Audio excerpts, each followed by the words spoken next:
Quand j'étais enfant et je vivais en Guinée, je passais l'été chez mes grands-parents à Timbi-Madina, une sous-préfecture de Pita dans le Fouta Djallon. Pendant les vacances, j'apprenais à lire le Coran, je m'amusais avec mes cousins et nous faisions beaucoup de randonnées pour découvrir la beauté de cette région. Mais j'ai tout laissé derrière moi quand nous avons émigré aux États-Unis en 1996. Je revenais souvent au cours des années suivantes, mais lors de mon dernier voyage à Timbi, en 2023, j'ai été frappé par combien les choses avaient changé depuis mon enfance. Aujourd'hui, Timbi-Madina n'est plus un village. C'est un centre économique et agricole. Et Timbi-Madina, autrefois une province de Fouta théocratique, est connue pour ses vues magnifiques, ses collines, ses vallées et ses rivières claires. Ici, je me sentais toujours chez moi.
Alors, comment est-ce que ma famille s'était installée à Timbi-Madina? C'est une longue histoire, mais je vais essayer de la raccourcir. Premièrement, comme vous le constatez, avec mon accent, je suis anglophone. Alors, si vous entendez un mot que vous ne comprenez pas, c'est sûr, c'est parce que c'est un mot anglais. La deuxième chose, je ne suis pas un historien, mais vous pouvez lire les livres de mon grand-père. Je vais essayer de raconter tout ce que j'ai appris, tout ce que lui il m'a raconté, mais vous pouvez aussi lire ses livres. Mon grand-père a établi plus de 140 arbres généalogiques des grandes familles du Fouta. Je vous suggère de lire ses livres, mais aujourd'hui, je vais vous parler de ma famille, les Timbobe. C'est sûr que je vais faire des fautes avec les dates et les personnages, etc. Mais comme on dit en polar, alors si je me trompe, l'histoire commence avec un homme appelé Amadi Daneri, Amadi le Blanc, qui vivait dans les déserts du Sahara, dans une ville légendaire qu'on appelle Tombouctou. Il avait une grande école coranique, florissante, et a décidé, comme beaucoup de membres de ma famille, de déraciner sa famille et aller vers le Fouta Djallon et voyager. Et il était le patriarche d'une branche de la famille qu'on appelle les Timbobe. Et il avait deux femmes. Sa première femme, Amoro. Ses enfants, leurs descendants, sont connus aujourd'hui comme les Timbobe Amoroyak. Et la deuxième femme s'appelait Djalo. Et ses enfants et leurs descendants sont connus aujourd'hui comme les Timbobe Djalo Yanke. Moi, je fais partie de cette branche de la famille. Je suis un Timbonke Djalo Yanke. Et quand Amadi Daneri est arrivé au Fouta, il s'est d'abord installé à Horeburia. Et ses enfants, ses descendants ont décidé de se diriger dans les autres régions du Fouta pour répandre l'islam. Et ils se sont installés dans Timbo, Porenaka, Kolade, Buria, Et ils ont vraiment contribué à la création de la nation du Fouta Djallon. Et 2 des 9 notables qui ont créé le Fouta Djallon après la guerre de Talansang, en 1727, étaient des descendants d'Amédi Dané. Une branche de la famille, sous la direction de Mama Pori, s'est dirigée vers Timbitouni. Et pendant ce temps-là, Timbitouni était une grande province. Timbitouni allait jusqu'à Kapura Conakry. Mama Pori est parti à Timbitouni, la ville qui portait le nom de la province, avec son fils Mama Malik. Mais ils ne se sentaient pas chez eux. Il y avait des problèmes personnels et politiques. Ils voulaient avoir leur propre terre. Les Timbobe ont décidé de parler avec l'Almami et lui demander d'autres terres pour qu'ils puissent créer leur propre région. L'Almami a accepté, mais sous une seule condition. Il fallait qu'ils marchent de Timbitouni, la ville, jusqu'à la rivière Fetore, une grande rivière légendaire. Et en traversant la rivière de l'autre côté, Timi Madina allait commencer. Alors c'est ça que mes ancêtres ont fait. Ils ont marché jusqu'à la rivière Fetore, traversé la rivière et de l'autre côté, c'était Bamkure Dembeleabe. Et la famille de ma grand-mère, les Fongobe, ont accueilli les Timbobe à bras ouverts. Alors Mama Puri et Mama Malik sont partis à Bamkure Dembeleabe. Après ils ont continué dans la région. Beaucoup de Timbobe sont partis à Tokosere. On les trouvait Chapata, à Yorogofoye, Dumba. Et ma branche de la famille est restée à Bamkure Dembeleabe. Et c'est pour cela que j'appelle Bamkure mon village ancestral. La famille a essayé d'établir une grande province. Et le premier chef était le fils de Mama Malik. Alors il y avait Mama Puri, qui a eu comme fils Mama Malik, qui a eu comme fils Alpha Diarmando. Alpha Diarmando est devenu le premier chef du Diwal de Timi Madina, suivi par son frère Bayero Diallo Yanké, qui est devenu le deuxième chef. Et moi, je suis un descendant direct de Bayero Diallo Yanké. Mais une autre chose à vous dire, c'est que du côté de ma mère, je suis également un descendant direct d'Alpha Diarmando. Donc, je suis un Timbonké des deux côtés. Bayero Diallo Yanké a créé la première mosquée de Timi Madina vers 1746-1747 et a déclaré que la région comme Madina. Et beaucoup de personnes disent que Madina vient de cette déclaration.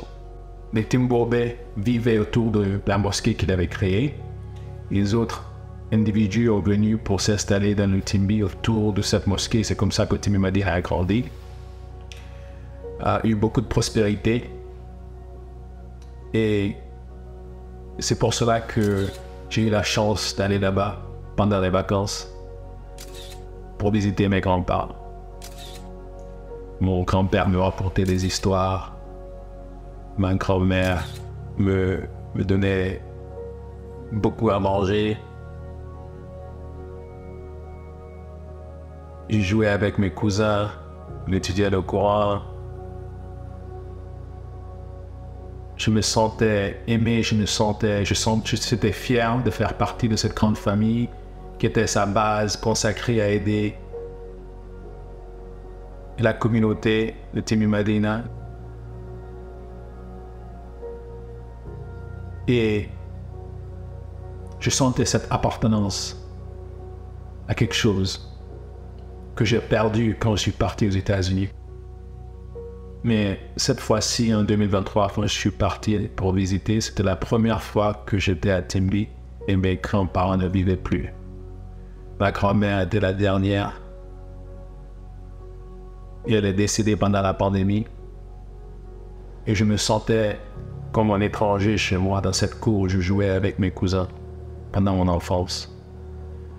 J'avais perdu quelque chose. Intellectuellement, j'avais rien perdu parce que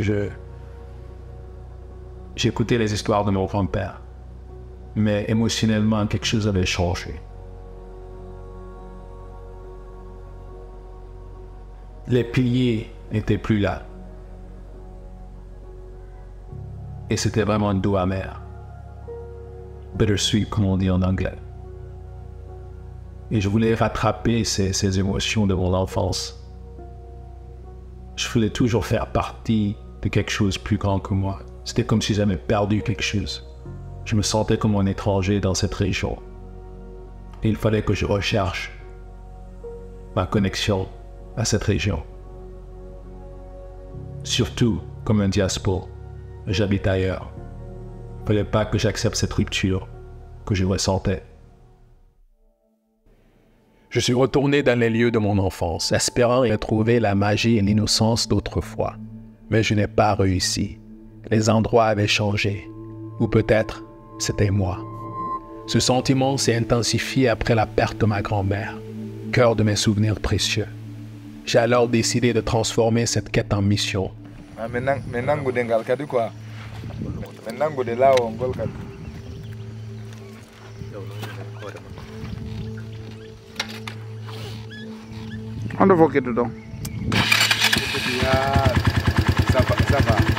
Je suis parti avec mes cousins à la découverte de ces lieux dont on avait tant parlé dans la famille, mais que peu avaient réellement visité. Cette région était appelée Bahia, portait le nom de mon ancêtre.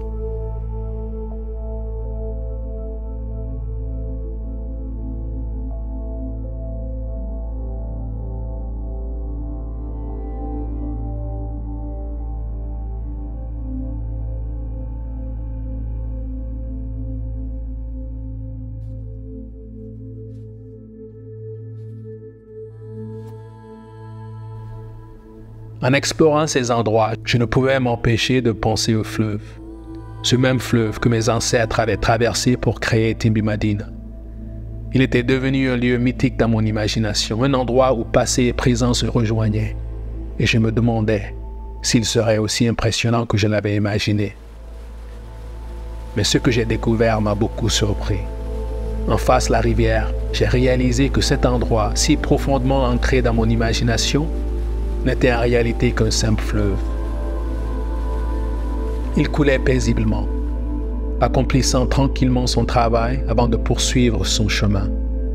Il faisait partie d'une mission beaucoup plus vaste, ancienne, tout comme les voyages de mes ancêtres depuis le Mali, marqués par leur volonté et détermination, laissant leur empreinte avant de poursuivre leur trajet. Et à ce moment, j'ai ressenti un profond lien avec mon héritage. Le fleuve, avec son flot constant, symbolisait le passage du temps et l'impermanence de la vie.